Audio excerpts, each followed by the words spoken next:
As we head into the All-Star break, our GM Nico Harrison might want to look into the buyout market and see who's still available, as a few names have started to declare the certain teams that they want to sign with as the buyout market gets smaller and smaller as the days go on. And maybe the Dallas Mavericks want to add a small piece, maybe a young player to stash in their G League just to help bolster this team in the long run.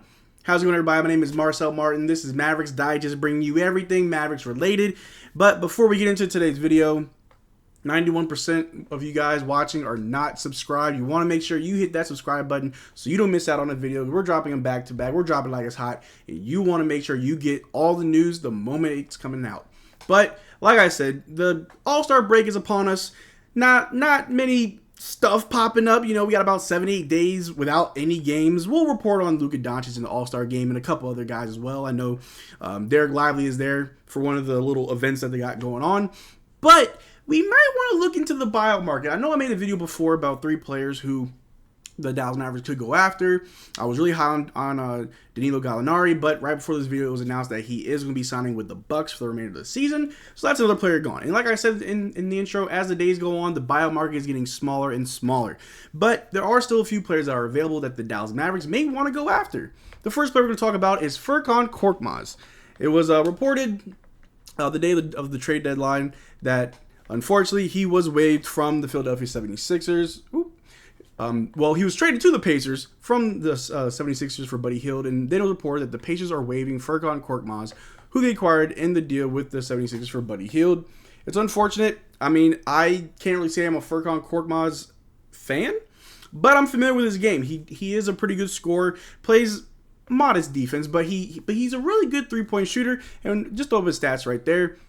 This season was a very down season for him with the emergence of Tyrese Maxey and with the departure of James Harden. Furkan Korkmaz really didn't get to see a lot of play, only averaging about 2.5 points, not even 1 rebound, 0.7 assists, shooting 39% from the floor, 35% from 3, 70% from the free throw line.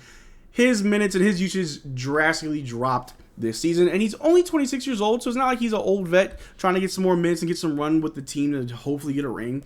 And he might be an option. And if you are on the side that believes that this Dallas Mavericks team is solid, we're good, we're locked in, we don't need to add any more pieces to this puzzle, we're already a completed puzzle, I understand. I won't argue with you. I think the players I'm going to talk about in this video could be of help, but we can also live without them. And like I said, for Furkan Korkmaz, I know I'm just butchering his name, I do apologize, but Korkmaz, it might be a nice little addition to this team, just to add an additional scoring off the bench. And again, his numbers for the season don't look good. So me calling him a scorer, he's good at threes. As of late, for this season, it just wasn't for him. This wasn't his best season. He's had a good previous seasons in the past. Like I said, he's only about 26 years old. Still pretty young. He fits the timeline of this team. And as the years go on, because if we can make the finals run this year, that's great. But if not, we got to try again next year or the year after that. And as years go on, these guys are only getting older. Maxi Kleber will be older. Tim Hardaway Jr. will be older. So it might make sense to acquire a few young guys now that maybe they don't get a lot of minutes. Maybe they just go to the G League. But to have some good young talent now for when we need them, when the older guys are over the hill, when they're looking for retirement, going to Cancun. And Korkmaz could be that guy. Maybe Tim Hardaway Jr. light. Now, don't quote me saying that he is Tim Hardaway, because I think the closest player to Tim Hardaway, or who could do what Tim does for the team but better, would be Jaden Hardy, obviously. But to have another player off the bench, just another option, it won't hurt you. Even if he doesn't get any minutes, even if he's only playing garbage time, it's still good to have a young player that you can develop. You can just have him as maybe his value goes up in a few years, and you use him as a trade piece for more picks. The possibilities are endless, and you don't want to just pass up on these opportunities. Would Korkmaz be a good addition? Maybe he's a deep bench player. Maybe him and Dwight Powell will fight over who gets in garbage time in the fourth quarter. But I don't think it would hurt this team. It could help, but I don't think it would hurt if we did go after Korkmaz. But another player who I think that the Dallas Mavericks might want to look into is another young player in James Bouknight, who was a lottery pick player drafted by the Charlotte Hornets. And it was reported that the Charlotte Hornets, on the day of the trade deadline, were waiving their 2021 lottery pick, James Bouknight. Why did they waive him? I didn't really see anything too crazy. I think he got into some issues with the law, so had some issues. I know a lot of players over there in Charlotte were having drama left, right, and center. But maybe James Bouknight could have a whole fresh new start here in Dallas. I'll throw his stats up here. that James Bouknight, he's only 23 years old, another young guy. Played only 14 games this season. For whatever reason, he was benched. He had a bunch of DNPs. Coach didn't like him. But he only averaged about 3 points, about half a rebound, half an assist, shooting 43% from the floor, 43% from three, 50% from the free throw line. It wasn't his best season. This is obviously his third season in the league. It wasn't his best season. Of course, his numbers have all dropped. No real improvement from the numbers. But a young player like that, again, could use a brand new, fresh start with a brand new team. In my opinion, we offer him probably the minimum, the bare minimum that we can offer him, and just stash him in the G League. I'm not even on the side of, hey, have James Bouknight in the rotation, have him on the deep bench. Nah, I think if we get James Bouknight, put him in the G League, just stash him away in the G League, let him get his reps, let him get his runs over there. In a few years, we slowly bring him on the team. Like I said, we have a lot of guys that are in their early to mid 30s, really. And we want to make sure that when those guys are no longer serviceable, when those guys are just too old and their game isn't there, that we have young guys ready to step up. That next man up mentality with the young guys. I mean, we see it with Josh Green. We saw it with Jaden Hardy. They're two great examples of just young guys who they worked hard, they play hard, and they're slowly but surely becoming very valuable for the Dallas Mavericks team. James Bouknight may join them as a third option. Again, I'll throw his stats up here. 43% from three, 43% from the floor, 50% from the free throw line. Obviously, those are on that's a small sample size, but if you look just below that on his career, you might get a better idea. 36% from the floor, 33% from three, 76% from the free throw line. He's a 6'5" shooting guard, and he might be a project. He might have a lot of work to do, but you never know. Like I said, you offer him the smallest little bit of contract that you can, stash him in the G League. Just let him develop, let him grow. And then if he doesn't pan out, if he doesn't become a player that we can use, okay, you don't call him up. You know, he's no longer a two-way player. He's in the G League, or you release him. I don't think it can hurt. I think it could help more than it can hurt to just get a guy that you stash and see how it pans out. But the last player that we're going to talk about is Cory Joseph, who played for the Golden State Warriors to start the season.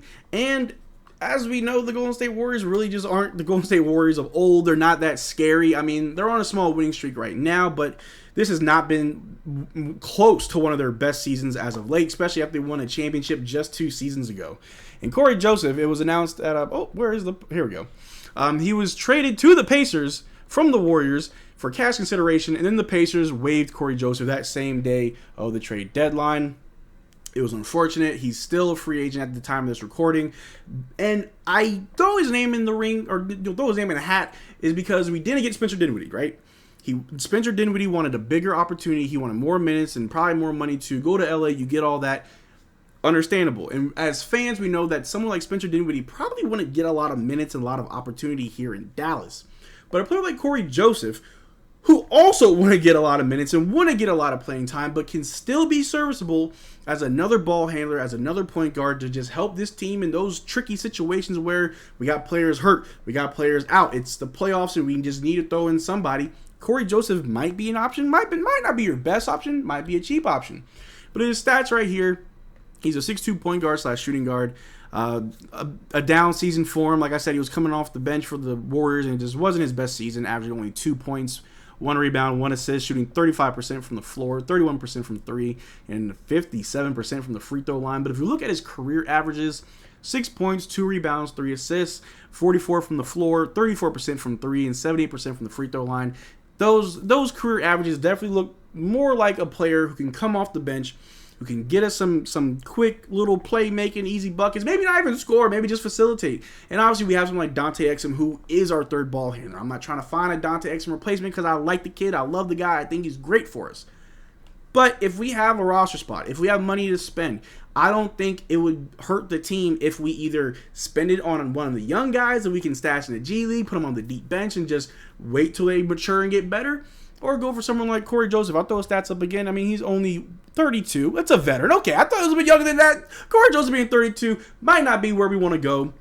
But if we feel like we can make a playoff run and we have a roster spot and we just need bodies, why not go for Cory Joseph? If he's still available and we have no other options, sign him for the rest of the year.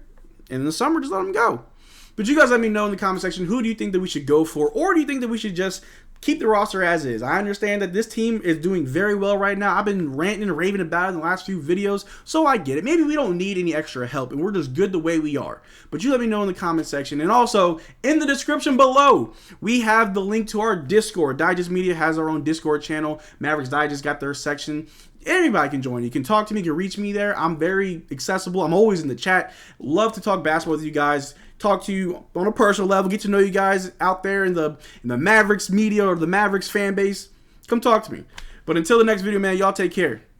Peace.